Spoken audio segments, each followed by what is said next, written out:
नमस्कार, SBT news में आपका स्वागत है। पेश है 31 दिसंबर मंगलवार दोपहर 1:15 राजस्थान की 15 बड़ी खबरें।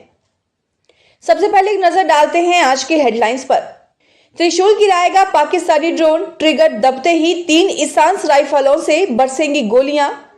कोहरे में छुपा राजस्थान, विजिबिलिटी 10 मीटर से भी कम। राजस्थान पुलिस ने जारी किया साइबर अलर्ट। सीएम भजन लाल का मेहंदीपुर बालाजी दौरा, 2 बजे पहुंचने का है कार्यक्रम। बालाजी महाराज के करेंगे दर्शन। ओपी चौटाला की रस्म पगड़ी, बड़ी बहू ने 13वीं की रस्में निभाई। और अब खबरें विस्तार से सुनिए। राजस्थान से सटी भारत पाक सीमा पर बीएसएफ का त्रिशूल अब पाकिस्तानी ड्रोन का मुकाबला करेगा। इसके जरिए हवा में 1500 मीटर ऊंचाई तक ड्रोन को उड़ाया जा सकेगा। बीकानेर सेक्टर में तैनात बीएसएफ की 140 बटालियन ने ड्रोन से मुकाबला करने के लिए देसी जुगाड़ कर लिया है। बल्कि अधिकारियों ने करणी माता के त्रिशूल आकार का एंटी ड्रोन सिस्टम तैयार किया है। इस पर 3 इंसास राइफलें फिट की गई हैं। इनसे एक बार में 15 से 20 राउंड फायर होगा। यह 2x2 का घेरा बनाएगा। इसका निशाना 400 मीटर तक टारगेट ध्वस्त करने में सक्षम है।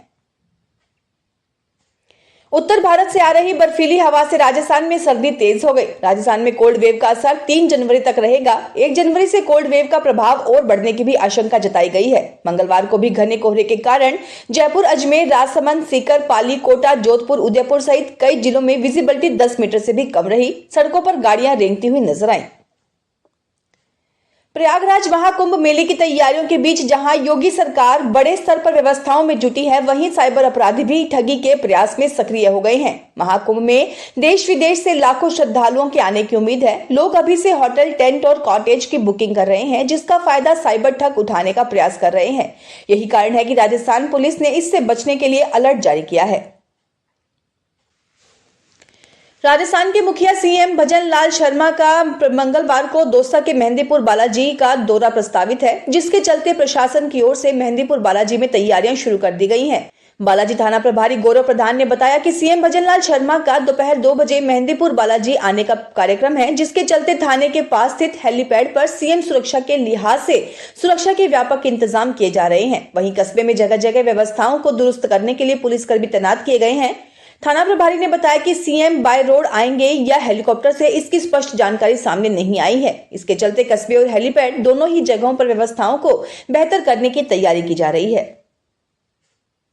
हरियाणा के 5 बार सीएम रहे ओपी चौटाला की रस्म पगड़ी और श्रद्धांजलि सभा आज सिरसा के चौटाला गांव में हो रही है। यहां चौटाला गांव स्थित चौधरी साहिब राम स्टेडियम में वाटरप्रूफ पंडाल लगाया गया है।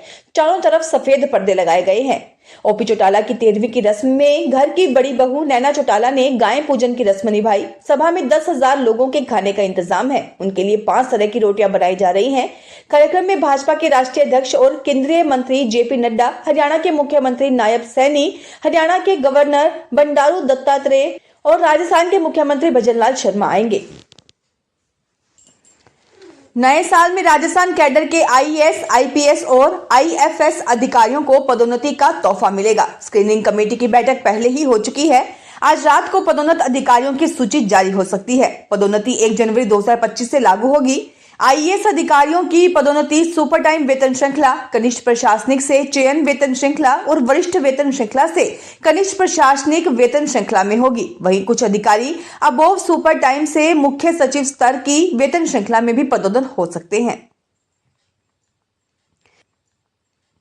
इसरो ने 30 दिसंबर को श्रीहरिकोटा से रात 10 बजे स्पेडेक्स यानी space docking experiment mission launch किया। PSLV C-60 रॉकेट से 2 स्पेसक्राफ्ट को पृथ्वी से 470 किलोमीटर ऊपर डिप्लॉय किया गया।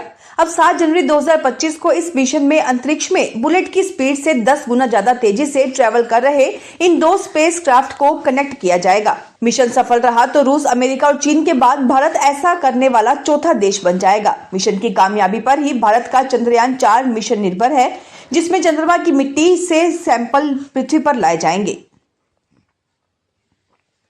मंगलवार सुबह सुबह अलवर के खदाना मोहल्ले में लेपर्ड मूवमेंट देखने को मिला। अलवर शहर के घनी आबादी में मंगलवार सुबह एक लेपर्ड घुस गया। सुबह करीब 8:30 बजे वह आरआर कॉलेज एरिया से निकलकर खदाना मोहल्ले में आ गया। लेपर्ड को देख मोहल्ले के लोग जान बचाकर इधर उधर भागने लगे। गनीमत रही कि उसने किसी पर हमला नहीं किया। ट्रैंकुलाइज करने वाली टीम लेपर्ड के मूवमेंट पर नजर बनाए हुए है। लेपर्ड सुबह करीब 10:15 बजे भागकर कंपनी बाग पहुंच गया है।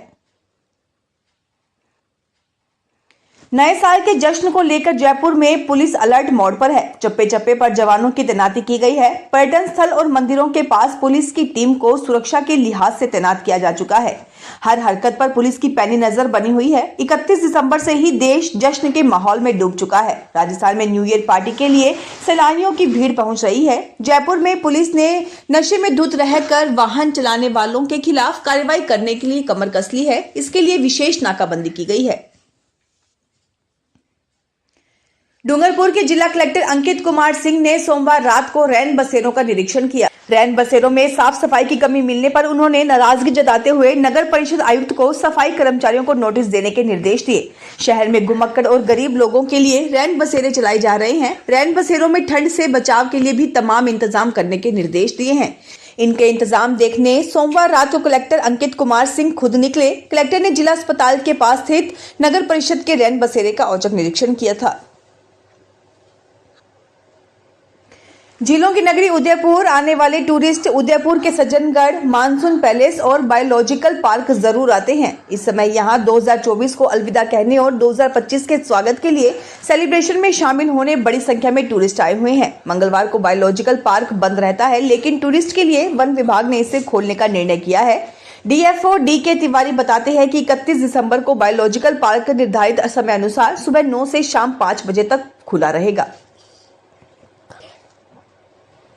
बाघ बाघिन की अटखेलियों को लेकर रणथंभौर अपनी अलग ही पहचान रखता है। इन दिनों में रणथंभौर में पर्यटकों का सैलाब उमड़ रहा है। शीतकालीन छुट्टियों और नए साल के आगमन को यादगार बनाने के लिए बड़ी संख्या में देशी विदेशी पर्यटक रणथंभौर पहुंचे हैं, जिसके चलते रणथंभौर की बुकिंग आगामी एक सप्ताह से भी अधिक समय के लिए फुल चल रही है। वहीं रणथंभौर के करीब सभी होटल व रेस्टोरेंट भी पर्यटकों से आबाद है। शीतकालीन छुट्टियों व नए साल के जश्न को यादगार बनाने के लिए रणथंभौर में पर्यटकों का सैलाब उमड़ रहा है। पाली जिले के घरेलू व अघरेलू विद्युत उपभोक्ताओं को नए साल में हर महीने बिल मिलेगा। वहीं कृषि उपभोक्ताओं का 2 महीने से ही बिल आएगा। जोधपुर डिस्कॉम ने दिसंबर की मीटर रीडिंग रोककर अब जनवरी से वर्तमान बिलिंग व्यवस्था के स्थान पर ऑन स्पॉट बिलिंग सिस्टम लागू कर दिया है। जिले में जनवरी 2025 से डिस्कॉम कर्मचारी संबंधित BCITS फर्म के साथ मिलकर ऑन स्पॉट मीटर की रीडिंग एवं फोटो लेकर मशीन की सहायता से तुरंत विद्युत बिल बनाएंगे एवं डाउनलोड करके उपभोक्ता को देंगे। अजमेर नगर निगम प्रशासन उर्स के बाद दरगाह बाजार, लाखन कोटड़ी, अंदरकोट, फूलगली, मुस्लिम मोची मोहल्ला, लौंगिया, नला बाजार सहित आसपास के क्षेत्र में बनी 455 बहुमंजिला इमारतों, होटलों व दुकानों पर सीजिंग व जुर्माने की कार्रवाई करेगा। इन कमर्शियल संस्थानों में फायर फाइटिंग सिस्टम नहीं लगे हैं।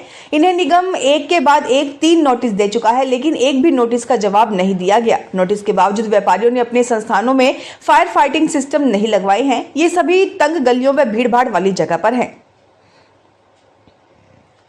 हरियाणा परिवहन विभाग जल्द पुलिस तंत्र से मुक्त हो जाएगा। अनिल विज के परिवहन मंत्री बनने के बाद लंबे समय से विभाग में रीजनल ट्रांसपोर्ट अथॉरिटी व अन्य पदों पर तैनात पुलिस अफसरों व कर्मियों को हटाने की कवायद शुरू हो गई है। पहली प्रक्रिया में मोटर व्हीकल अफसर के तौर पर तैनात पुलिस इंस्पेक्टरों को वापस कर दिया गया है। विभाग के नए प्रस्ताव में पहले की तरह विभागीय कर्मियों की ही तैनाती की जाएगी, जबकि RTA के पदों पर HCS अफसरों को तैनात करने की सिफारिश की गई है। मनोहर लाल खट्टर के मुख्यमंत्री रहते हुए परिवहन विभाग में पुलिस अधिकारियों की तैनाती की गई थी। फिलहाल इस बुलेटिन में इतना ही। फिर हाजिर होंगे और बड़ी खबरों के साथ।